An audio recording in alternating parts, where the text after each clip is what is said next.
have you ever wondered what would happen if we transfer the world that was created in the oldest version of Minecraft to the newest one? The answer is obvious: nothing. The new Minecraft won't even be able to display that world in the game list. It's not surprising. The format of the old world is radically different from the new one. But what will happen if we smoothly create Minecraft worlds starting with the oldest version of the game and ending with the new one? How will the world change and what problems will we face? Let's find out. First off, we need to set a few rules. First, no snapshots. They're often unstable and can simply damage our world. The developers themselves tell us to always back up our worlds before loading in snapshot versions. The second one is to use only those versions that are available in the official launcher. Of course, there are many ways to use lost versions, but that doesn't make sense either. The third and the last, we do not use third-party modifications to transform the world. Of course, the first versions are cave game or pre-classic. The only problem is that you can't save the world in those versions, and there's nothing to save actually. Therefore, we just skip it.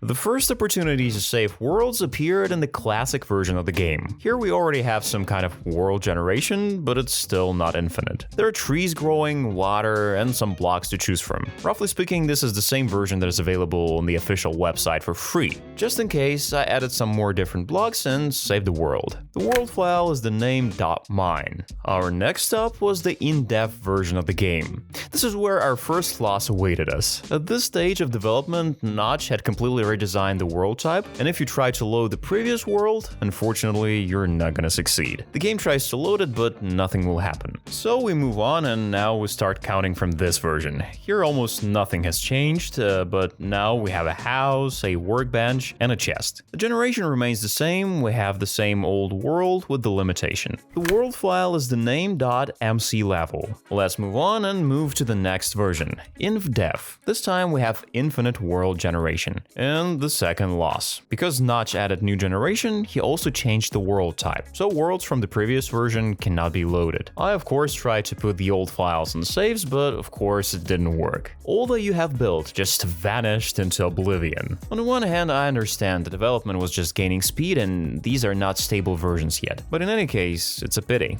So we're starting over. Next up, we have the alpha version of the game. I forgot to specify that I always use the latest stable versions from the development stage. This time we have nothing new, no special changes, so I just threw the previous world into the folder with the new version and hoped that there'll be no errors. And so it happened. The world loaded without any problems in a matter of seconds. It couldn't help but make me happy. Of course, visually, everything changed because the bright and saturated colors were replaced by more gloomy and realistic ones, but in general, the world remained as it was. I walked around, loaded more territory, and I couldn't spot anything weird, so we can move on.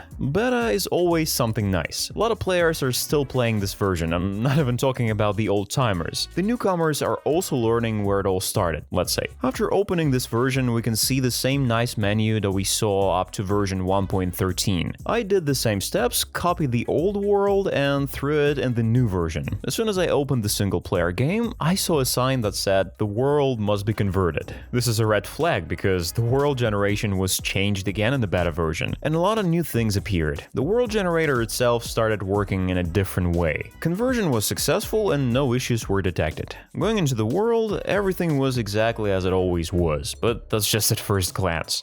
To demonstrate the changes, I had to resort to modifications. Not to the world, but to the game mode. I just decided to turn on the creative mode to make it easier to move around. It wasn't that difficult. If you fly a little farther away beyond the loaded area, you can notice the new world generation. You can see that my world was originally with huge mountains, but as soon as the expansion ended, the world was just weirdly cut down, and you can see this clear boundary after which the new world generation began. Sure, the world generator tried to smooth out the corners a bit, and you can see that, but it's extremely bad. Once I got to the first full release of the game, there were no meaningful changes. I decided to load some more of my world, and I could even see a village. The villagers themselves were not there, of course. The world generator from the previous version was not changed in any way, so there was nothing new. I just decided to load the world a little farther to capture some more ocean. I also went down to a stronghold to poke around. It turned out to be very large. It had several levels, and as a nice bonus, I was able to find a spider spawner there. The next major update was 1.4. Pretty scary update. Of course, there were more, but I don't want to dwell directly on each version. We'll go by the big and high-profile Fallout releases. This time, the game again offered me to convert the world because the map generator was improved again. Moreover, a lot of new things appeared in the game in terms of generation. This time, conversion took about 20 seconds. As soon as I got into the world, I somehow found myself on the surface, although when I saved the world in the previous version, I was clearly near the portal to the end. This freaked me out a little bit, so I went to check out if the fortress was still there. Everything was fine, and I'll say more, my torches were still there. As soon as I flew up to check what happened to my world, I was a bit shocked. The already generated terrain was cut off again for some reason. That surprised me, and it was cut off just as smoothly as it had been in the previous time. As soon as I tried to generate new territories, I noticed the desert. This is a new biome, but it was also poorly merged with swamp, which is another new biome.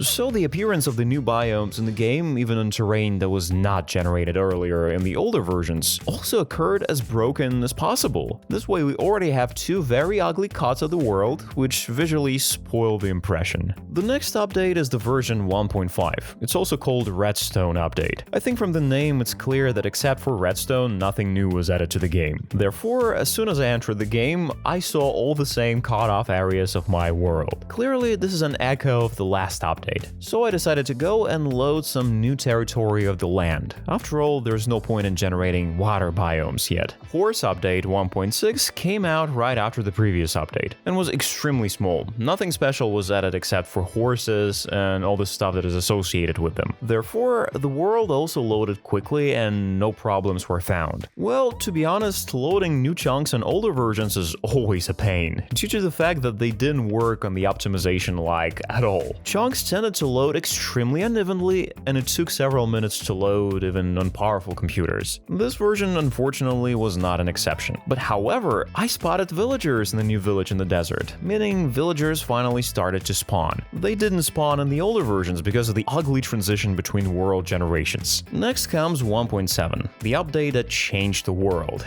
Yeah, it's the truth. The update did change a lot of things. At least they added new generation and just extremely many new biomes. But that's a topic for another video. So, as soon as I downloaded the update and went into the single player game, the message that I have to convert my world was not there. Once I loaded the world, at first glance nothing changed, except for the visuals. The graphics certainly got better, if we can put it that way. I thought that this time it's seamless, but in fact, after flying a little further, I was disappointed again. The world was completely cut off again, and there was water. That's the very common thing when water should make the cut look smoother and show that here's new generation, but this is the third time my world has been cut so lousy. There are even little air pits in the water where you can breathe. The next update is 1.8, a Bountiful update. It didn't have major world generation changes except for the ocean monument, so I was hoping that there wouldn't be any special problems. And indeed, everything was more or less fine. The new areas loaded without any problems, so I decided I should find the ocean monument as soon as possible somewhere nearby. Everything was fine with it too, it generated without any issues, but those air pits were still really pissing me off. The combat update is one of the most important updates if you ask me. It changed the combat system in the game, and because of it, some players are still playing the version 1.8. As soon as I downloaded the update, in the single player game the system showed me that my world was loaded on an unknown version. That was weird, but once I loaded the world, it turned out to be a false alarm. The world remained untouched, and all new territories were generated without interruption. The update of Ice and Fire 1.10 was extremely small. It's not even clear why they decided to make it straight into a full-fledged release. There were no innovations related to world generation, so there were no problems with world loading and generation of new territories either. The next was Exploration Update 1.12. There were some generation issues, but it was just a woodland mansion. It didn't damage the previously loaded territories so much, because it could appear only on the new ones. The world was also fine, so I decided to go to the nearest woodland mansion to see how it generated, but there were no problems.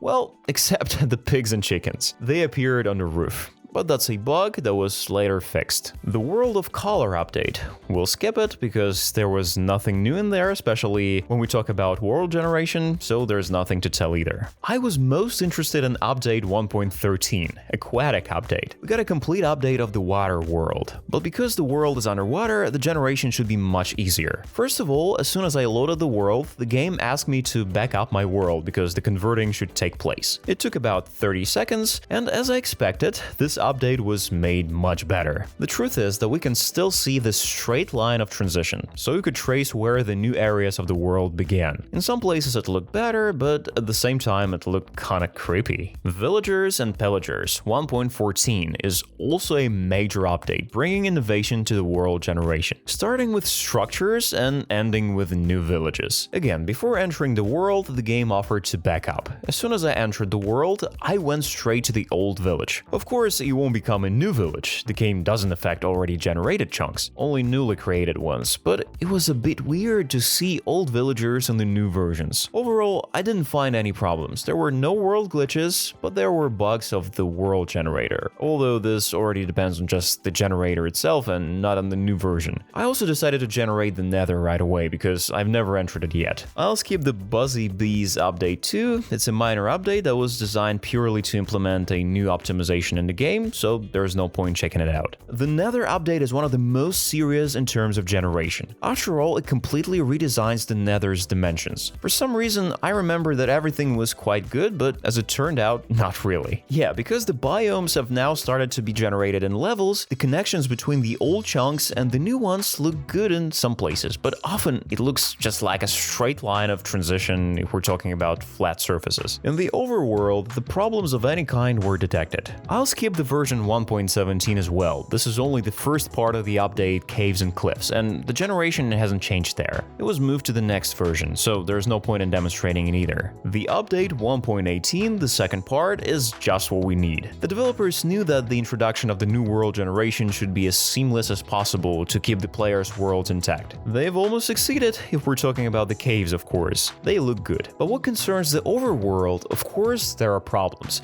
in the moments of connection between old and new chunks. Even though the developers tried to make everything as smooth as possible, and they succeeded, but there are problems. For example, there are structures like this village. This is a taiga village, but here are the paths from the savanna village. And this village is located entirely on the swamp biome. There are problems with the lowering of the water level and some phantom moments with one-block pits. Or like the sea ruins that appeared on land. Yeah, they can still appear on land, but mostly on the beach. But here, it's extremely far from water. Starting from this version, the developers try to make everything as beautiful as possible and implement some special things, so that it will be much easier in the future to make changes in the generation. Of course, there is still 1.19, 1.20, but they didn't have something radically new. All structures appear underground without any problems. Still, we were able to transfer our world from the alpha version of the game to the newest version. There were problems, and it can be avoided. In the future, I hope there are gonna be less problems. And while you're waiting for a new video, I suggest you watch these. They're also very interesting. Subscribe to the channel, put your thumbs up, ring the bell, and see you in the next videos.